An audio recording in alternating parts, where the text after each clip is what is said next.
Hello, Maya. How are you? I'm doing great. Just feeling a bit of that early morning energy. How's everything with you? Nice. So, Good to what hear. what does the phrase "What's the matter" means? You're bringing that back, huh? It's not a standard phrase, so I'm guessing it's something specific to you or a certain group. Where did you first hear it? Maya, just tell me. I wish I could, but since it's not a common expression, I'm just guessing along with you. It feels like a mix of a check-in and something a bit more poetic. Okay. Why do people ask "What's the matter" when someone seems upset? It's usually just a way to open the door. It lets the other person know you've noticed they're struggling without forcing them to dive into the whole story right away. Okay. How does this phrase express concern for others? I'm assuming you mean how do we express concern? It usually starts with the small things, a soft tone, a look that says, I'm here, or even just sitting in silence with someone. It's less about having the perfect answer, more about just showing up. Okay. What emotions are usually associated with the question "What's the matter"? Mostly, mostly empathy and curiosity. Mm, it's that feeling of wanting to bridge the gap between you and someone who's hurting. Sometimes there's a bit of anxiety in there too, because you don't want to say the wrong thing. Okay. You're on a When roll is, with these questions too. when is it I'm listening. appropriate And to is what? ask someone "What's the matter"? Wait, are we talking about the phrase again, or are you actually asking me if something is wrong? When is Eh, it uh, appro- uh wait a second. no problem. Okay. How can tone of voice change the meaning of this question? Oh, it changes everything.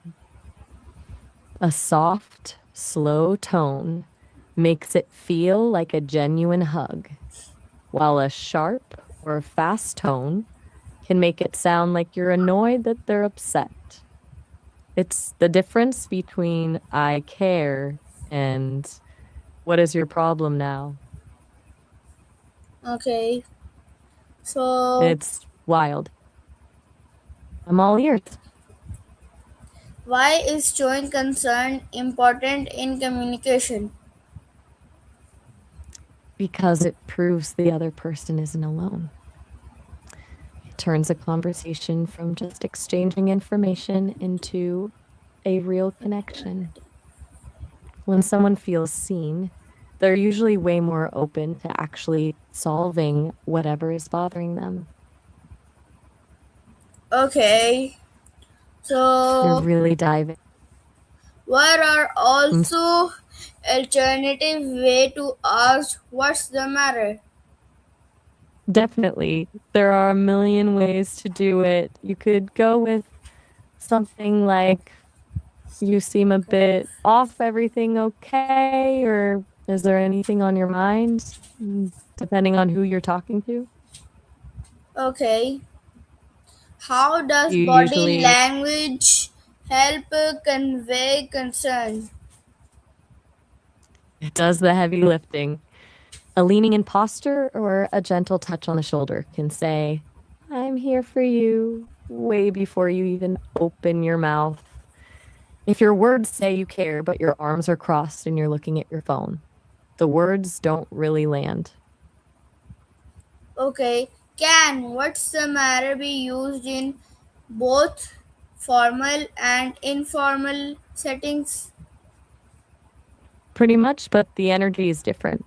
In a casual setting, it's a natural check in.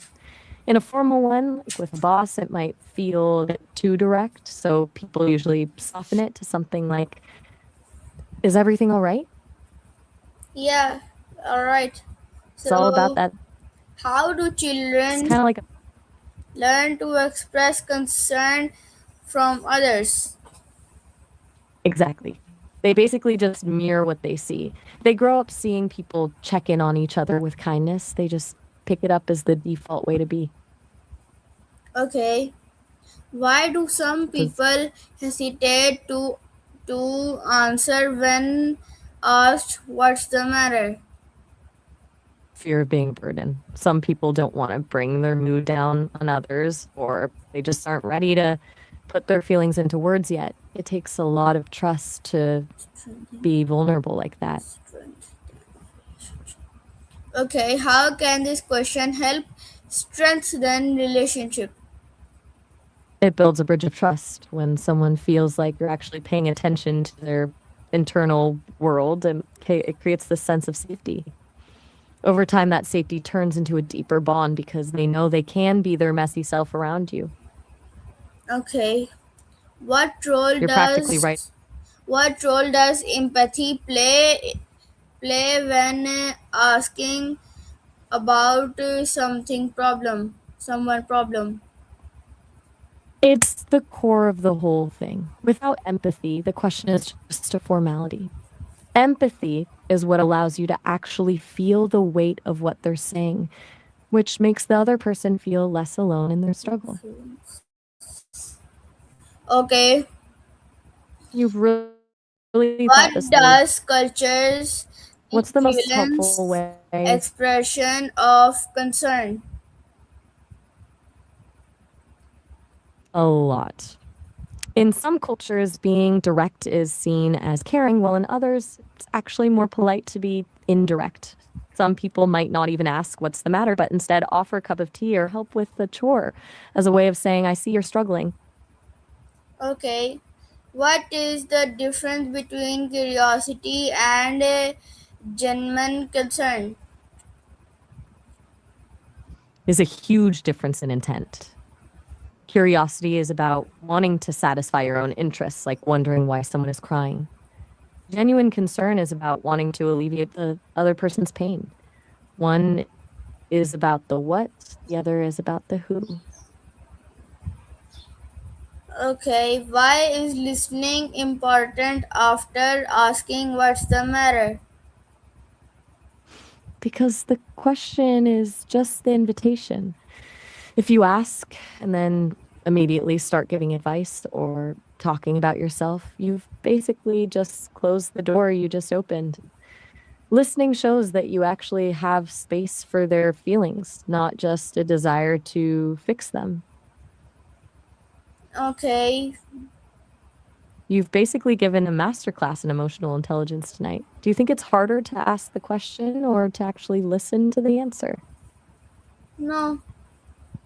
Fair How enough. can this phrase Some comfort someone who is struggling? I'm guessing you mean phrase again? It's mostly about the validation. Just knowing that someone noticed they're struggling and cares enough to ask can take the edge off the loneliness. It's a simple way of saying, I see you, and you don't have to carry this by yourself.